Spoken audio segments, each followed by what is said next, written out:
সুলাইমান এর আল্লাহ প্রদত্ত প্রজ্ঞা এতই গভীর ছিল যে উইজডম অফ সোলোমন হয়ে গিয়েছিল প্রবাদতুল্য। তিনি নিখুঁতভাবে নানা মামলার ফয়সালা করে দিতেন। এর মধ্যে সবচেয়ে বিখ্যাত ঘটনাটি রয়েছে দুই মহিলা এবং তাদের একজনের সন্তান নিয়ে।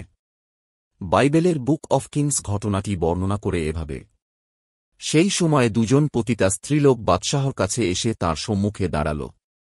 একটি স্ত্রীলোক বলল, হে আমার প্রভু, আমি ও এই স্ত্রীলোকটি দুজনে একটি ঘরে থাকি, এবং সে যখন ঘরে ছিল তখন আমি একটি পুত্র সন্তান প্রসব করি। আমার প্রসবের পর ৩ দিনের দিন এই স্ত্রীলোকটিও একটি পুত্র সন্তান প্রসব করল।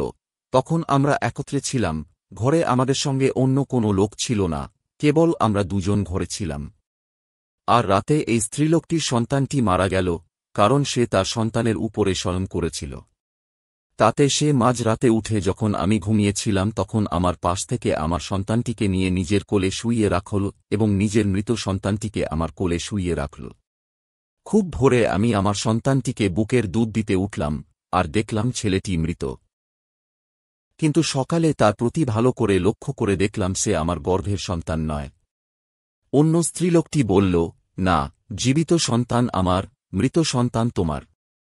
প্রথম স্ত্রী বলল, না না, মৃত সন্তান তোমার, জীবিত সন্তান আমার। এভাবে তারা দুজনে বাদশাহর সামনে ঝগড়া করতে লাগল। তখন বাদশাহ সুলাইমান বললেন, একজন বলছে, এই জীবিত সন্তান আমার, মৃত সন্তান তোমার। অন্যজন বলছে, না, মৃত সন্তান তোমার, জীবিত সন্তান আমার। আমার কাছে একটা তলোয়ার আন। তাতে বাদশাহর কাছে তলোয়ার আনা হল।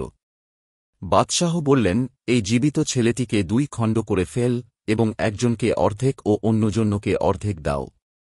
তখন জীবিত ছেলেটি যার সন্তান, সেই স্ত্রীলোকটি সন্তানের জন্য তার অন্তঃকরণ ব্যাকুল হওয়াতে বাদশাহকে বলল, হে আমার প্রভু, আরজ করি, জীবিত ছেলেটি ওকে দিয়ে দিন, ছেলেটিকে কোনোমতে হত্যা করবেন না। কিন্তু অপরজন বলল, সে আমারও না হোক, তোমারও না হোক, 2 খণ্ড কর। তখন বাদশাহ জবাবে বললেন, জীবিত ছেলেটি ওকে দাও, কোনোমতে হত্যা করো না, সে ওই ছেলেটির মা। বাদশাহ বিচারে যে নিষ্পত্তি করলেন তা শুনে ইসরায়েলীদের মনে বাদশাহ সম্পর্কে ভয় জেগে উঠল। কেননা তারা দেখতে পেল, বিচার করার জন্য তাঁর অন্তরে আল্লাহ প্রদত্ত জ্ঞান আছে।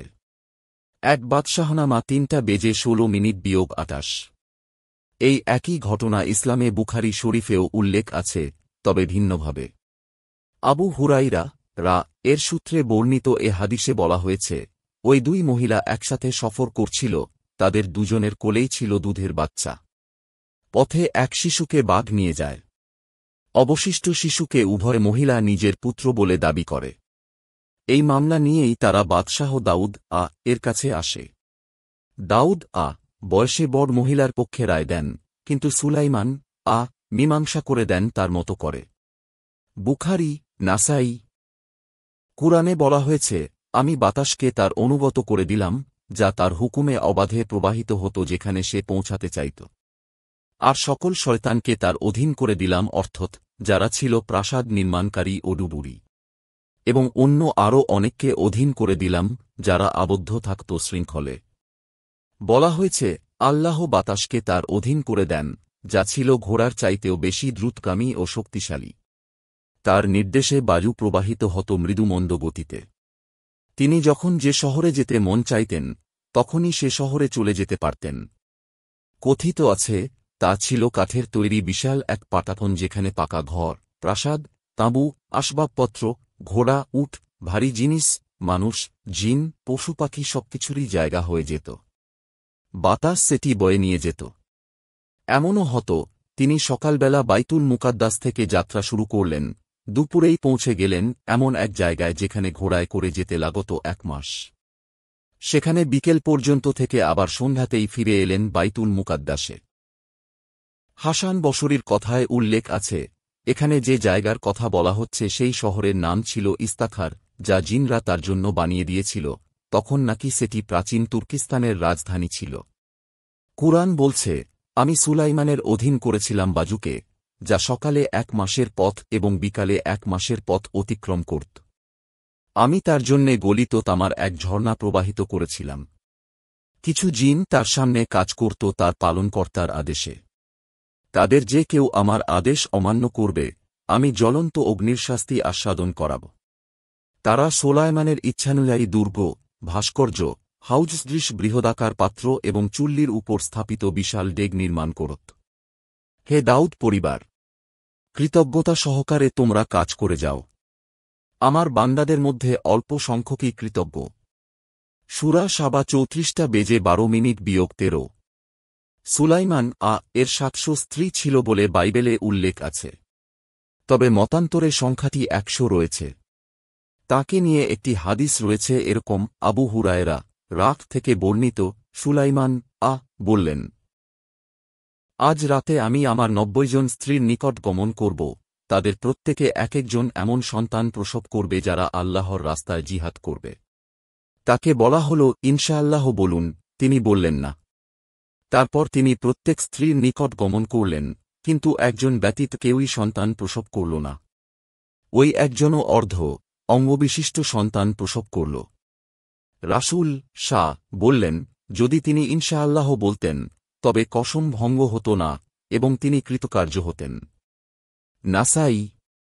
বাইবেলের ফার্স্ট বুক অফ কিংসে এক বাদশাহনামা 11 শেষ বয়সে সুলাইমান এর নামে অন্য দেবদেবীর পূজা করবার অভিযোগ আছে। তিনি বিদেশী অনেক নারীকে বিয়ে করেছিলেন যারা সাথে করে তাদের দেবদেবীর মূর্তি নিয়ে আসত এবং পূজা করত। সুলাইমান তাদের দ্বারা প্রভাবিত হয়ে সিদোনীয় দেবী অ্যাস্টোরেথ এবং আমনীয় দেবতা মিলকুমের মেলকাম পূজা করেন বলে বাইবেল বলছে। অতএব মাবুদ সুলাইমানের প্রতি ক্রুদ্ধ হলেন, কেননা তাঁর অন্তঃকরণ ইসরায়েলের আল্লাহ মাবুদের দিকে না থেকে বিপথগামী হয়েছিল, যিনি দুবার তাঁকে দর্শন দিয়েছিলেন। এই বিষয়ে মাবুদ তাঁকে হুকুম দিয়েছিলেন যেন তিনি অন্য দেবতাদের অনুগামী না হন, কিন্তু মাবুদ যা হুকুম দিয়েছিলেন তা তিনি পালন করলেন না। অতএব মাবুদ সুলাইমানকে বললেন, তোমার তো এই ব্যবহার, তুমি আমার নিয়ম ও আমার হুকুম করা সমস্ত বিধি পালন করনি, এই কারণে আমি অবশ্যই তোমার থেকে রাজ্য চিরে নিয়ে তোমার গোলামকে দেব। তবে তোমার পিতা দাউদের জন্য তোমার বর্তমানকালে তা করব না, কিন্তু তোমার পুত্রের হাত থেকে তা চিরে নেব। যা হোক, সারা রাজ্য চিরে নেব না, কিন্তু আমার গোলাম দাউদের জন্য ও আমার মনোনীত জেরুজালেমের জন্য তোমার পুত্রকে এক বংশ দেব, 12 বংশের মাঝে। এক বাদশাহনামা 11:9-13। অবশ্য বলা বাহুল্য, ইসলাম ধর্মে এমন কোনো কিছুই নেই, বরং বলা হয়েছে সুলাইমান কখনও কুফরি বা অবিশ্বাস করেননি। বাইবেলে কোনো কিছু বলা না থাকলেও ইহুদি নানা সূত্র জানিয়ে থাকে যে এই বিশাল স্থাপনার জন্য পাথর ওঠানামা করানোর কাজকর্মগুলো মানুষ করত না, করত ফেরেশতারা, তবে বাধ্যগত হয়ে, স্বেচ্ছায় নয়। ইসলামী লেখনীতে বলা হয়েছে সেগুলো জিন জাতি করত। হিব্রু উপকথা বলছে সুলাইমান এর অধীনে ছিল শামির নামের এক পোকা, যা কাঠ, পাথর, হীরা বা লোহা সবকিছুই কেটে ফেলার ক্ষমতা রাখত। এ পোকা ব্যবহার করে সুলাইমান বড় পাথর কাটাতেন। কোনো ধারালো অস্ত্র ব্যবহার না করবার কারণ ছিল, এমন কিছু এখানে ব্যবহার করা যাবে না যা যুদ্ধে রক্তপাত করতে ব্যবহৃত হতে পারে, কারণ এ স্থাপনার আসল উদ্দেশ্য ছিল শান্তি। ইহুদিদের তালমুদ গ্রন্থ অনুযায়ী শামির মূসা এর সময়ও ছিল। ঈশ্বর আকাশ ও পৃথিবী সৃষ্টির সময় প্রথম শনিবারের আগের সন্ধ্যায় যে 10টি বিস্ময় সৃষ্টি করেছিলেন তার মাঝে একটি ছিল শামির। বলা হয় মূসা তৎকালীন বর্মে ধর্মীয় চিহ্ন খোদাই করবার জন্য শামির ব্যবহার করতেন, কিন্তু সুলাইমান জানতেন না কোথায় শামিরের খোঁজ পাওয়া যাবে। তাই তিনি তল্লাশির আয়োজন করেন শামির খুঁজে বের করবার, এবং তল্লাশি শেষে খোঁজ পাওয়া যায় মাত্র একটি শামির পোকার।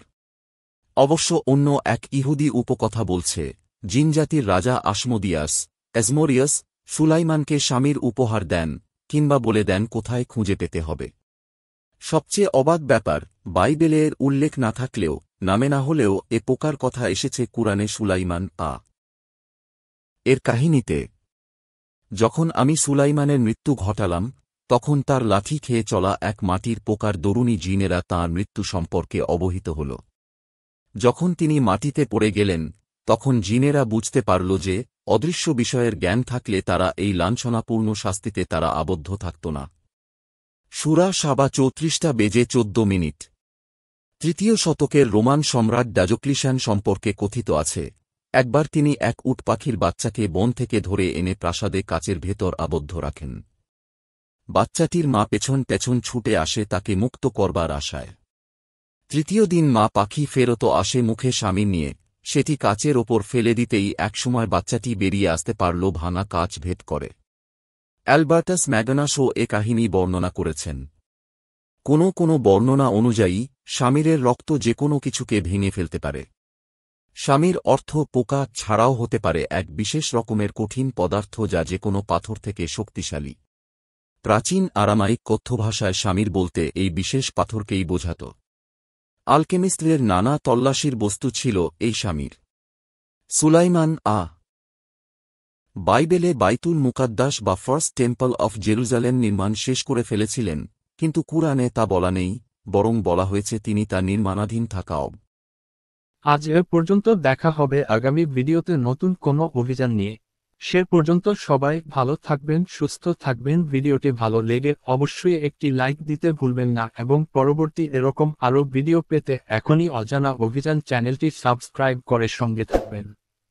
আর আপনাদের কোনো অজানা ইতিহাস সম্পর্কে জানতে চান অবশ্যই কমেন্ট করে জানাবেন। ধন্যবাদ।